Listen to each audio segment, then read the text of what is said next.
Hello student, इला classes में आप सभी का स्वागत है। मैं सारिका वर्मा आज प्रेजेंट कर रही हूँ आपके सामने वैक्यूल अर्थात रिक्तिका। ठीक है, रिक्तिका क्या होती है और ये कहाँ पाई जाती है। तो रिक्तिका जो है जिसे हम वैक्यूल्स कहते हैं, तो ये जो है जो पादप कोशिका होती है, पादप कोशिका में जो है पाई तो जाती है दोनों कोशिका में, ये पादप कोशिका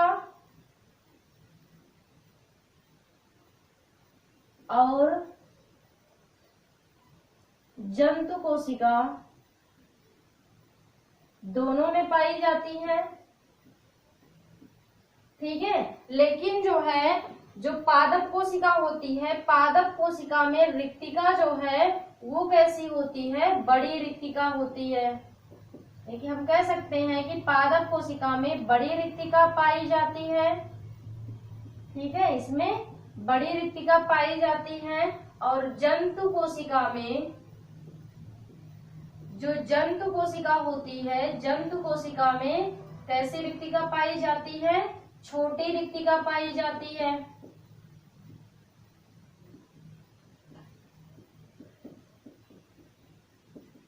ठीक है, पादप कोशिका में रिक्तिका जो है ये बड़ी होती है और जंतु कोशिका में रिक्तिका छोटी होती है, पाई जाती है दोनों में, जंतु में भी और पादप में भी। ठीक है, पादप कोशिका में बड़ी रिक्तिका होती है और जंतु कोशिका में छोटी रिक्तिका पाई जाती है।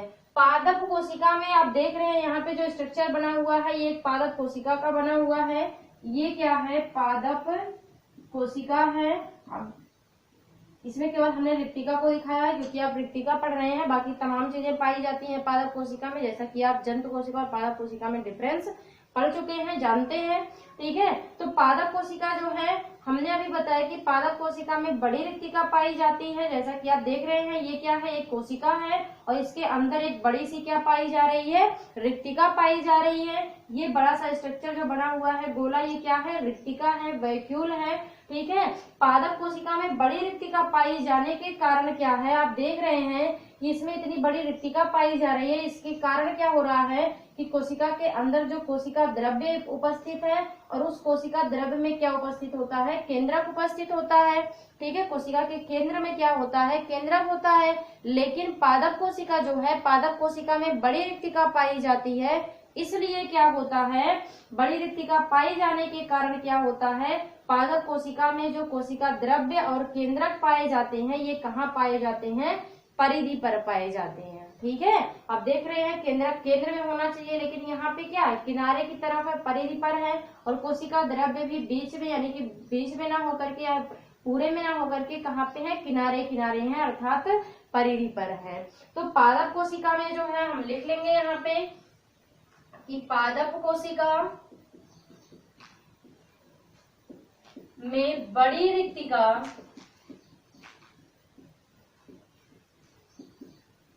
पाए जाने के कारण, बड़ी रिक्तिका पाई जाने के कारण केंद्रक और कोशिका द्रव्य कहाँ चले आते हैं, परिधि पर, परिधि पर चले आते हैं। ठीक है, और यहाँ पे आप देख रहे हैं कि ये क्या है, परिधि पर केंद्रक है और इसके चारों तरफ क्या है, साइड साइड में परिधि पर क्या है, कोशिका द्रव्य है, जिसे हम कहते हैं परिधीय कोशिका द्रव्य। यानी कि जो परिधीय कोशिका द्रव्य है उसे हम कोशिका दृति अर्थात पेरिमोर्डियल यूट्रिकल भी कहते हैं। तो हम यहाँ पे लिख लेंगे कि जो परिधीय कोशिका द्रव्य है या परिधि में पाई जाने वाली कोशिका द्रव्य को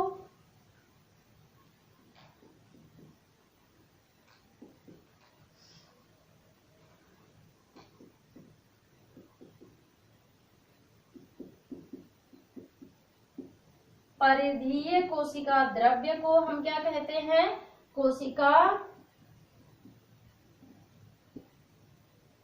कोशिका दृति कहते हैं। ठीक है, कोशिका दृति अर्थात इसको जो है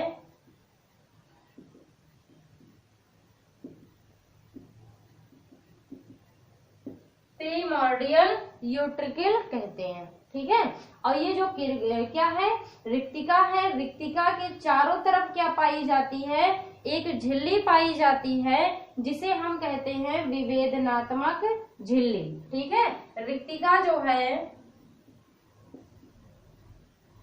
चारों तरफ से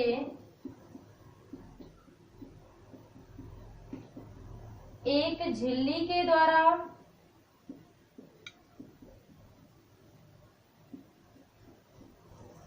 घिरा होता है, जिसे क्या कहते हैं, विभेदनात्मक झिल्ली। ठीक है, या हम इस तरह से भी कह सकते हैं कि रिक्तिका के चारों तरफ विभेदनात्मक झिल्ली पाई जाती है, जिसे हम क्या कहते हैं, टोनोप्लास्ट कहते हैं। ठीक है, जिसे हम क्या कहते हैं, टोनोप्लास्ट कहते हैं। ठीक है, तो ये आप लिख लेंगे पॉइंट वाइज। पहले आप लिखेंगे कि पादप कोशिका में बड़ी रिक्तिका पाई जाती है। दूसरा पॉइंट लिख सकते हैं जंतु कोशिका में छोटी रिक्तिका पाई जाती है। उसके बाद तीसरा पॉइंट लिख सकते हैं कि पादप कोशिका में बड़ी रिक्तिका पाई जाने के कारण जो है केंद्रक और कोशिका द्रव्य कहाँ पर चले आते हैं, परिधि पर चले आते हैं। उसके बाद जो है परिधीय कोशिका द्रव्य या परिधि पर पाए जाने वाले कोशिका द्रव्य को क्या कहते हैं, कोशिका द्वितीय कहते हैं, अर्थात प्रीमोर्डियल यूट्रिकल कहते हैं। उसके बाद रिक्तिका जो है चारों तरफ से एक झिल्ली के द्वारा, या कह सकते हैं कि रिक्तिका जो है ये चारों तरफ से विभेदनात्मक झिल्ली के द्वारा घिरी होती है, जिसे हम क्या कहते हैं, टोनोप्लास्ट कहते हैं। ठीक है, घिरी होती है जिसे हम क्या कहते हैं, टोनोप्लास्ट कहते हैं। और ये जो टोनोप्लास्ट है यानी कि जो विभेदनात्मक झिल्ली है, ये क्या करती है, तो यहाँ पे हम लिख लेंगे टोनोप्लास्ट।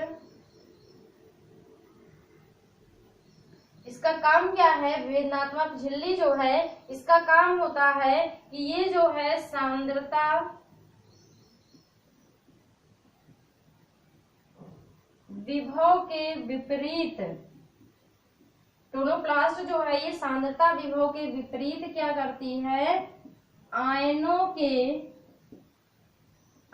के परिवहन में मदद करती है, या हम कह सकते हैं अर्थात यह परासरणीय, अर्थात ये क्या करती है, परासरणीय विभव उत्पन्न करती है। ठीक है, ये क्या करती है, जो रिक्तिका के चारों तरफ विभेदनात्मक झिल्ली पाई जाती है जिसे हम टोनोप्लास्ट कहते हैं, ये झिल्ली क्या करती है, ये सांद्रता विभव के विपरीत आयनों के परिवहन में क्या करती है, मदद करती है। या हम इस तरह से कह सकते हैं कि ये झिल्ली जो है ये परासरणीय विभव उत्पन्न करती है। ठीक है, इसके बाद ये जो रिक्तिका है, रिक्तिका के अंदर क्या पाई जाती है, रिक्तिका रस पाई जाती है। ठीक है, तो इसको भी हम लिख लेंगे कि रिक्तिका के अंदर रिक्तिका रस पाई जाती है। क्या पाई जाती है, रिक्तिका रस पाई जाती है। और इस रिक्तिका रस के अंदर, आगे हम लिख लेंगे, इसके अंदर जो है क्या क्या चीजें पाई जाती हैं, तो इसके अंदर जो है जल पाई जाती है, उत्सर्जी पदार्थ पाए जाते हैं। ठीक है, साल्ट पाए जाते हैं, साल्ट्स होते हैं, मिनरल्स होते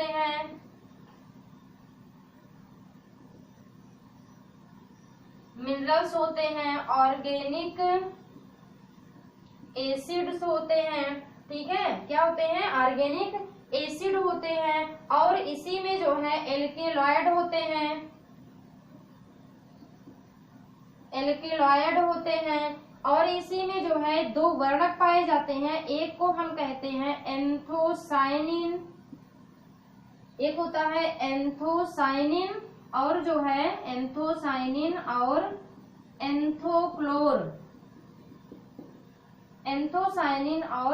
एंथोक्लोर क्या पाए जाते हैं, वर्णक पाए जाते हैं। ठीक है।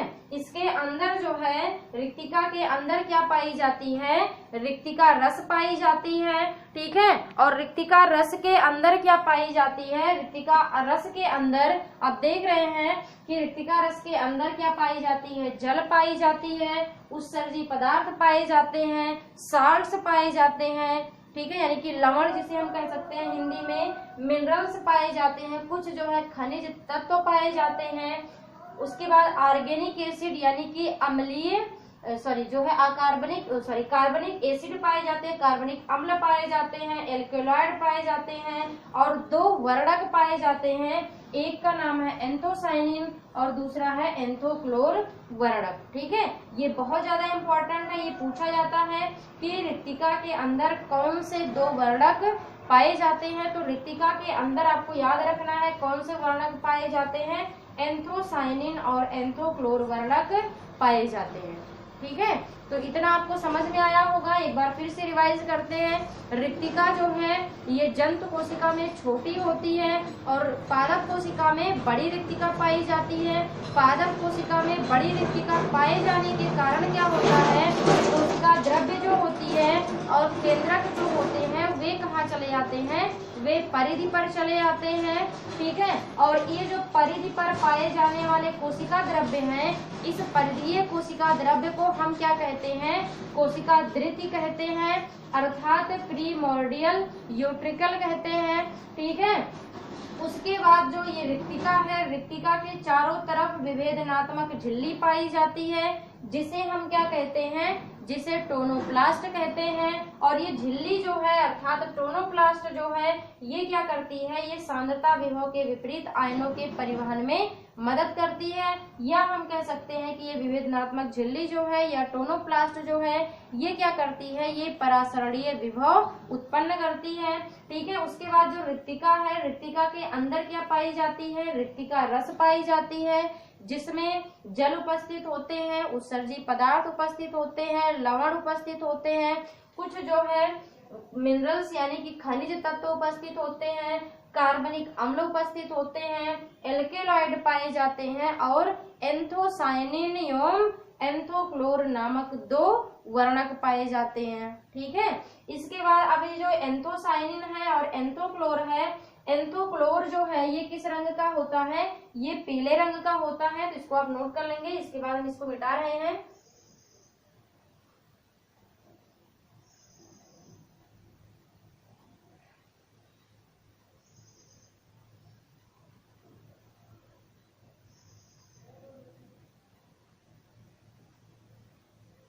यहाँ पे देखिए जो एंथोक्लोर है, एंथोक्लोर जो है ये कैसा होता है,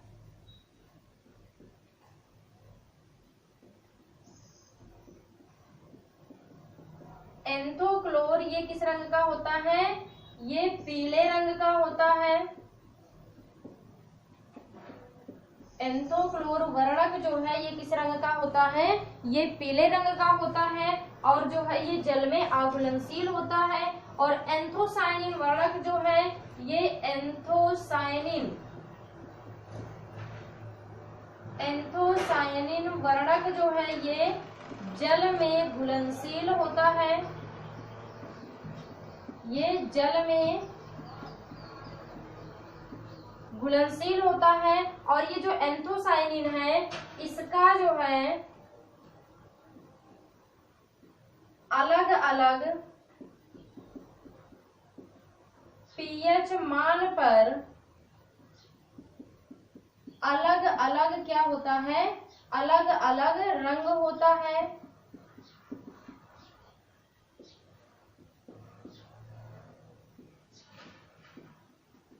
ये जो एंथोसाइनिन है, एंथोसाइनिन जल में घुलनशील होता है और इसका जो है अलग अलग पीएच मान होता है और ये अलग अलग पीएच मान पर अलग अलग रंग का पाया जाता है या अलग अलग रंग उत्पन्न करता है, ठीक है। और ये जो एंथोक्लोर है ये पीले रंग का होता है। देखिए एंथोसाइनिन जो है ये किस पर कौन सा रंग उत्पन्न करता है, तो एंथोसाइनिन जो है अम्लीय पीएच, एंथोसाइनिन अम्लीय पीएच मान पर कैसा रंग होता है, इसका लाल रंग होता है,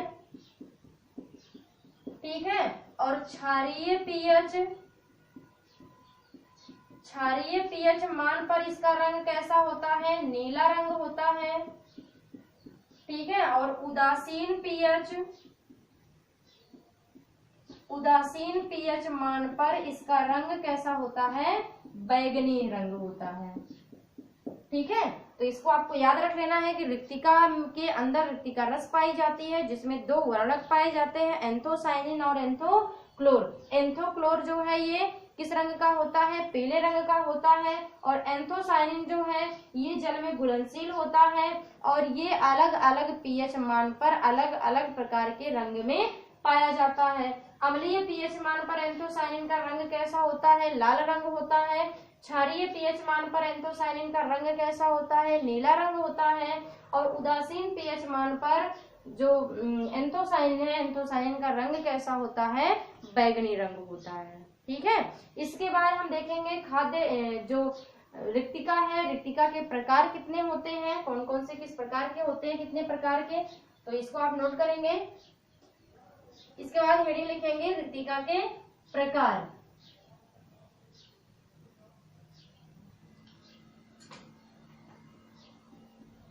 प्रकार में हम देखेंगे अर्थात टाइप रिक्तिका का, टाइप ऑफ वैक्यूल। तो ये जो है कितने प्रकार की होती है, दो प्रकार की। ठीक है, एक तो होती है खाद्य, एक होती है खाद्य रिक्तिका। ठीक है, और दूसरा जो है वो है संकुचनशील रिक्तिका।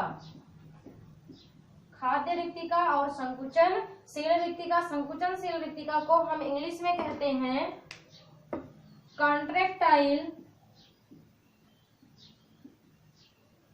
वैक्यूल, और इसे हम कहते हैं इंग्लिश में फूड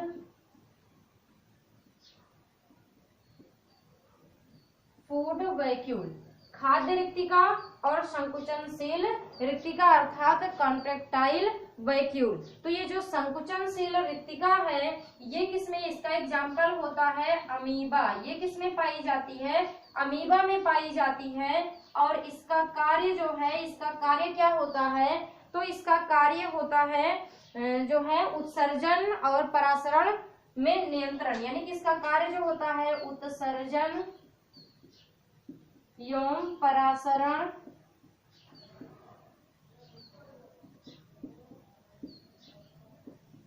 नियंत्रण करना। ठीक है, इसका कार्य क्या होता है, उत्सर्जन एवं परासरण नियंत्रण करना। उसके बाद जो खाद्य रिक्तिका है, जैसा कि उसके नाम से पता चल रहा है खाद्य, खाद्य मतलब खाद्य पदार्थ। ठीक है, तो ये खाद्य रिक्तिका जो है ये इसका एग्जाम्पल हो जाएगा प्रोटिस्टा। प्रोटिस्टा जगत जो है, प्रोटिस्टा में पाए जाने वाले जीव जो होते हैं उनमें क्या पाई जाती है, खाद्य रिक्तिका पाई जाती है, प्रोटिस्टा। ठीक है, उनमें खाद्य अमीबा में नहीं पाई जाती, लेकिन बाकी और जो प्रोटिस्ट हैं उसमें जो है क्या पाई जाती है, खाद्य रिक्तिका पाई जाती है। और इनका कार्य जो है, इनका कार्य होता है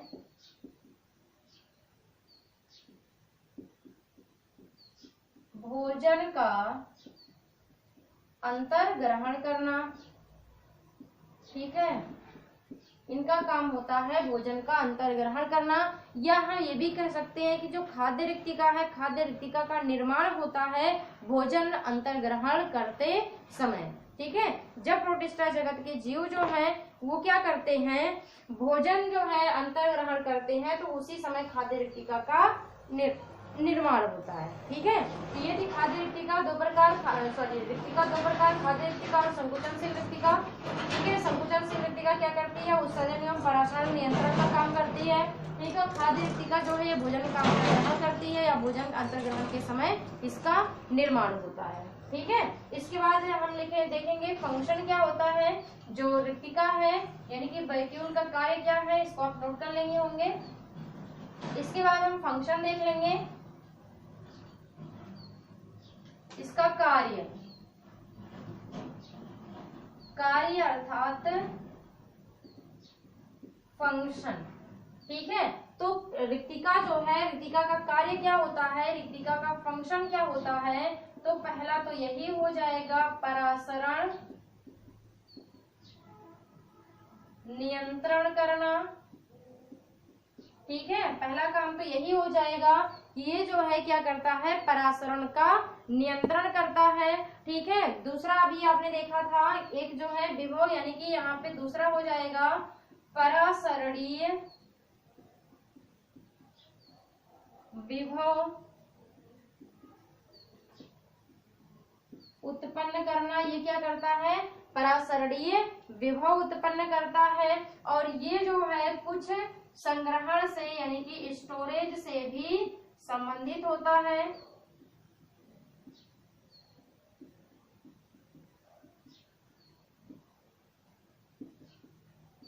ये किससे संबंधित होता है, स्टोरेज से यानी कि संग्रहण से संबंधित होता है। ठीक है, तो ये इसके कार्य हैं। ये क्या करता है, परासरण नियंत्रण का कार्य करता है और परासरणीय विभव उत्पन्न करता है। और क्या करता है, और ये जो है स्टोरेज अर्थात संग्रहण से भी संबंधित होता है, यानी कि कुछ जो है संग्रहण, कुछ पदार्थों के संग्रहण का भी कार्य करता है। और एक चीज आप यहाँ पे जान लीजिए कि ये जो रिक्तिका है, पादप कोशिका में जो बड़ी रिक्तिका पाई जाती है, पादप कोशिका में जो है रिक्तिका जो है ये कोशिका के कितने परसेंट होती है, 90% होती है, 90% होती है, यानी कि 90% भाग को जो है ये घेरे रहती है। इसको आप लिख सकते हैं कि रिक्तिका जो है, रिक्तिका कोशिका के 90% भाग को घेरे रहती है। ठीक है, ये था जो है आपका रिक्तिका अर्थात वैक्यूल। तो उम्मीद है कि आपको ये पूरा समझ में आया होगा। ठीक है, तो आप चैनल को सब्सक्राइब कीजिएगा, लाइक कीजिएगा और अधिक से अधिक इसे शेयर कीजिए। Thank you.